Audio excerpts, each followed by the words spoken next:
साथियों नमस्कार। आज हमारे साथ युवा साथी जुड़े हुए हैं। हम बातचीत करेंगे जिस तरह तमाम पेपर लीक हो रहे हैं, चाहे नीट का हो, चाहे जिस तरह 90 के ऊपर पेपर लीक हुए हैं, जब से 2014 में बीजेपी आरएसएस की गवर्नमेंट बनी है। ये आरोप विपक्ष के लोग लगाते हैं, हमेशा लगता हुआ नज़र आया और आप लोग जानते भी हैं कि तमाम पेपर लीक भी होते हैं। अभी जिस तरह सीबीएसई का रिज़ल्ट है, रिज़ल्ट में तमाम खामियाँ देखने को मिली कि बच्चों का जो एक बच्चा है जिसको पाकिस्तानी बताया जा रहा था मीडिया के माध्यम से, बाद में मीडिया ने उससे माफ़ी भी माँगी। उस बच्चे ने ये सवाल उठाया कि उसका जो उसकी जो कॉपी थी, किसी और की कॉपी उसको थमा दी गई, उसने रीचेक करने के लिए बोला। तो तमाम ऐसे घोटाले हो रहे हैं, चाहे एसएससी का जीडी का मामला हो, जिस तरह आप देख रहे हैं कि प्रयागराज या लखनऊ, तमाम ऐसे जगह पे जहाँ पर जितनी संख्या थी, वहाँ पर सीट जितनी थी, उनसे ज़्यादा लोगों को एडमिट कार्ड देके बुलाया गया था। तमाम ऐसे विषयों पर चर्चा करने के लिए बुद्धप्रिय पासवान जी, जो कि वाम से भारतीय विद्यार्थी मोर्चा के प्रदेश अध्यक्ष हैं उत्तर प्रदेश से, तो हमारे साथ जुड़े हुए हैं। तो सबसे पहले स्वागत करेंगे। क्या कहेंगे बुद्धप्रिय पासवान जी, जिस तरह धन्यवाद। युवाओं के साथ जिस तरह जेन जी के साथ जिस तरह ये तमाम देखने को मिल रही खबरें जो आती हैं कि कभी नीट में पेपर लीक हो जाता है, कभी एसएससी, जीडी में जिस तरह तोड़-फोड़ बच्चे करते हैं, वहाँ पर सेंटर पे पहुँचने के बाद इतनी गर्मी है और जिस तरह सीबीएसई में हुआ, तो ये तो खेल बना दिया है पेपर लीक, बच्चों के साथ इन बच्चों को कुछ समझ ही नहीं रहे हैं और विश्व गुरु की बात करेंगे, क्या कहेंगे आप? देखिए, आपने हम विद्यार्थी युवाओं की राय जानने का आपने कोशिश की, प्रयास किया। चूँकि आप जान रहे होंगे कि अभी वर्तमान की सरकार के द्वारा जो तमाम षड्यंत्र किए जा रहे हैं विद्यार्थी युवाओं के संदर्भ में, अभी लगातार पेपर लीक हो रहे हैं। ये लीक हो नहीं रहे हैं, सरकार के ही लोग लीक करा रहे हैं और सरकार सरकार के द्वारा ही सारे प्रोसेस होते हैं, सारी प्रक्रियाएँ होती हैं। अगर सरकार सख्त जो है, निष्पक्ष और सख्त हो, कोई पेपर लीक होने वाले नहीं है। मगर सरकार निष्पक्ष नहीं है और ना तो सख्त है, तो इस वजह से पेपर लीक हो रहे हैं और करने वाले इन्हीं के लोग हैं।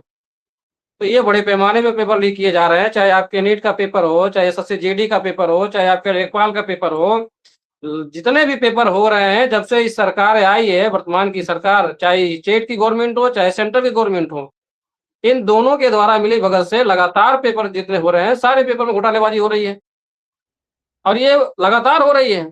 अभी जितने पेपर हुए लगभग 2014 के बाद से 70-75 पेपर जो है लीक हुए हैं, वो सारा रिकॉर्ड है और लगातार ये हो रहे हैं। इससे विद्यार्थी युवाओं के भविष्य पे जो है तलवार लटकी हुई है।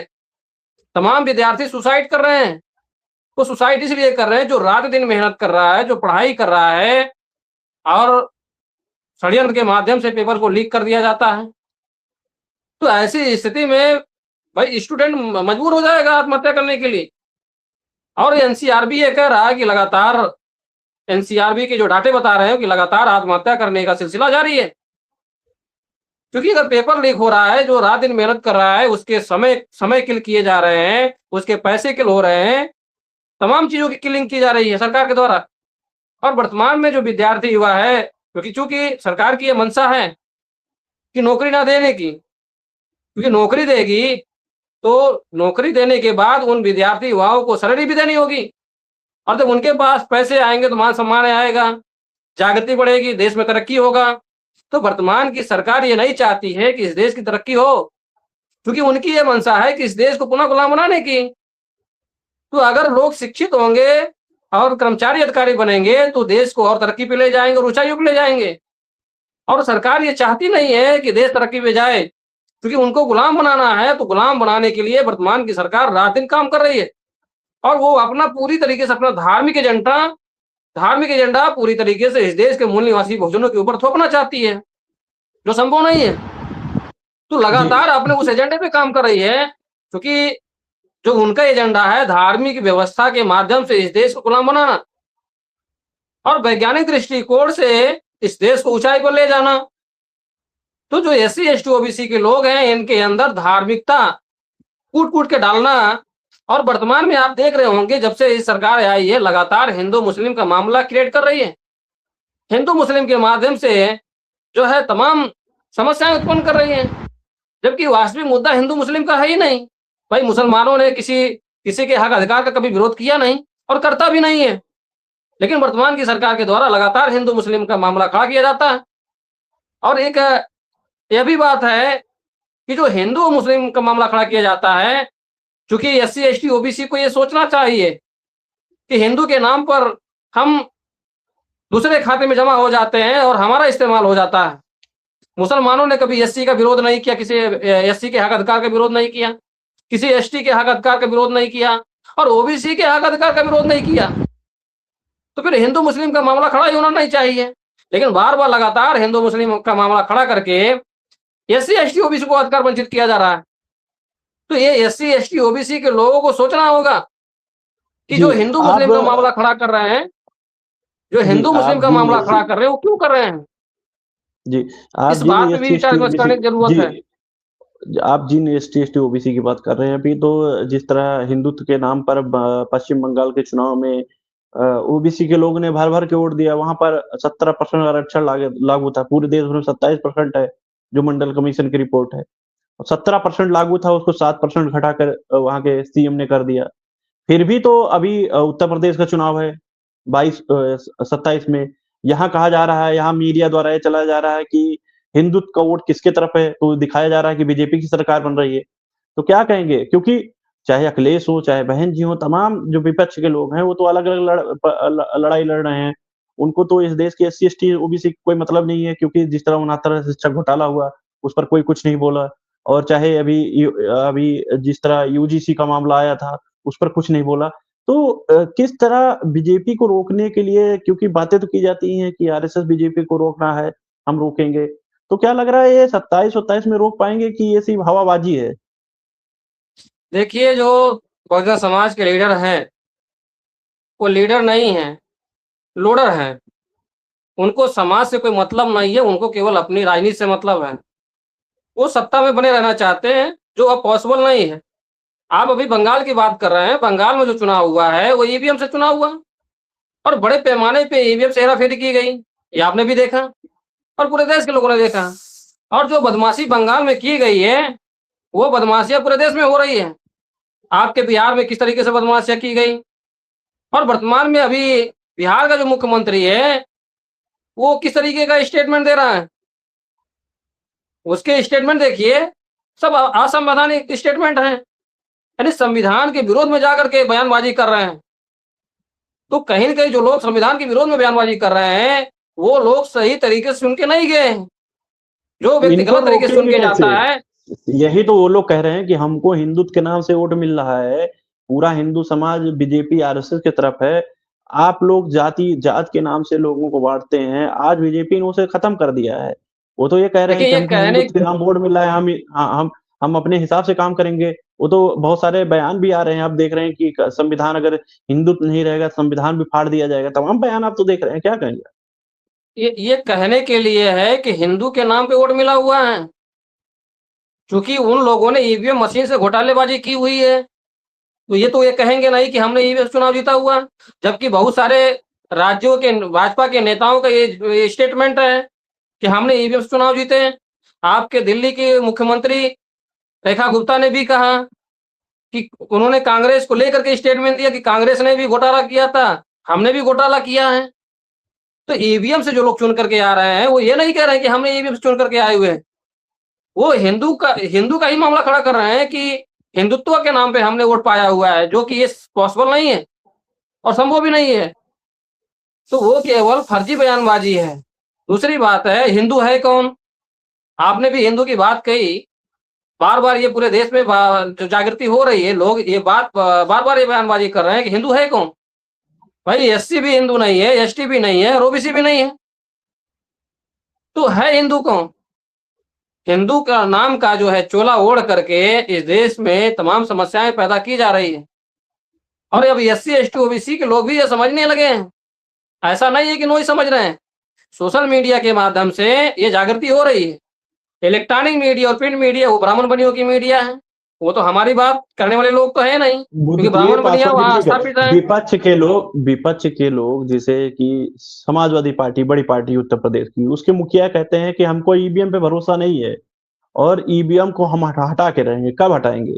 ये डेट नहीं बता रहे। नहीं तो कह रहे हैं हम ईवीएम से ये केवल ओरली बयानबाजी करने से काम बनने वाला नहीं है। वो अगर ये बात कह रहे हैं कि हमको ईवीएम भरोसा नहीं है, तो जब आपको ईवीएम में भरोसा नहीं है, तो इसका विकल्प क्या है? तो उसका एक विकल्प ये है कि राष्ट्रव्यापी आंदोलन। भाई आपके पास जनसमर्थन है, इस देश में आपके सपोर्टर हैं, वोटर हैं, उनके माध्यम से आप आंदोलन करो। और जब आप आंदोलन करोगे तो और भी राजनीतिक पार्टियों के लोग आपके साथ खड़े होंगे।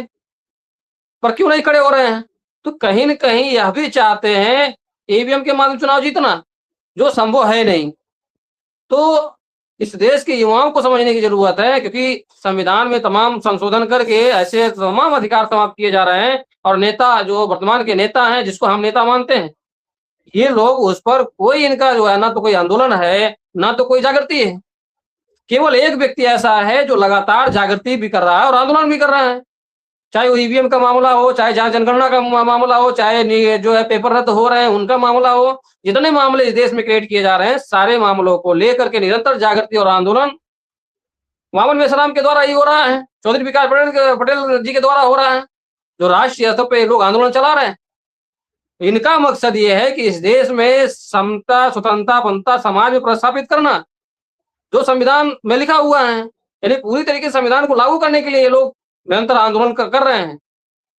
तो आंदोलन जो हो रहे हैं वर्तमान की सरकार की नीतियों के विरोध में हो रहे हैं, क्योंकि उनकी जो नीतियां हैं वो इस देश को गुलाम बनाने वाली नीतियां हैं।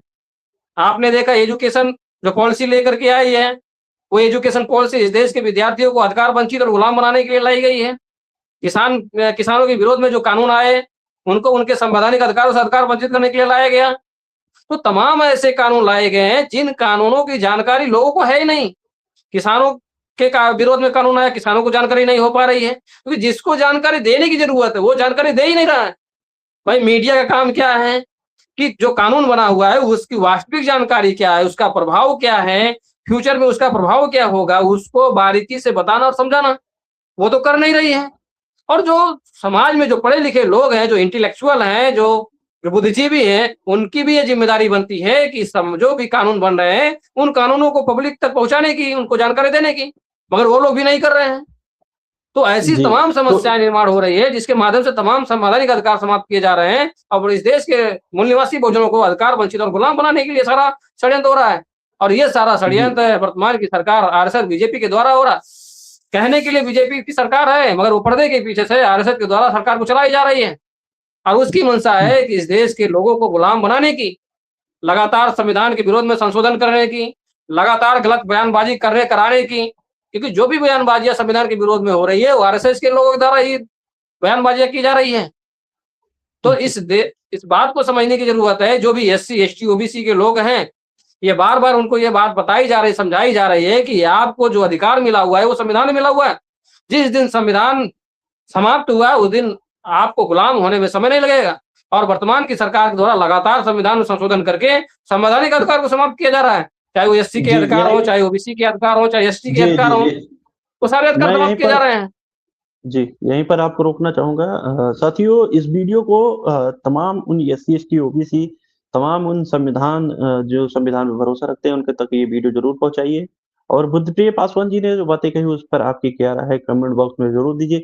साथियों, देख रहे होंगे कि जिस तरह युवा वर्ग बड़े परेशान है, जिस तरह बेरोज़गारी है, पेपर लीक हो रहे हैं, तमाम ऐसे मुद्दे खड़े कर दिए जाते हैं। हिंदू-मुस्लिम के नाम से तमाम जो मुद्दे वर्तमान में चाहे महँगाई हो, बेरोज़गारी हो, उस पर प्रश्न ना खड़ा होकर आप देखते होंगे कि कहीं ये कहा जाता है कि बकरीद के दिन बकरा नहीं काटना है, वर्चुअल तरीके से मनाना है, नमाज़ सड़कों पे नहीं पढ़ना है, तमाम मुद्दे खड़े कर दिए जाते हैं, लेकिन वहीं पे आपके ज़रूरतमंद मुद्दे जैसे कि बेरोज़गारी का हो गया, स्वास्थ्य शिक्षा का मामला हो गया, उस पे मुद्दे डाइवर्ट कर दिए जाते हैं। तो इस पर भी आपकी क्या राय है, कमेंट बॉक्स में ज़रूर दीजिए और इस वीडियो को तमाम लोगों तक पहुँचाइए। बहुत-बहुत धन्यवाद बुद्ध पासवान जी हमसे जुड़कर अपनी बात रखने के लिए। धन्यवाद। धन्यवाद, धन्यवाद।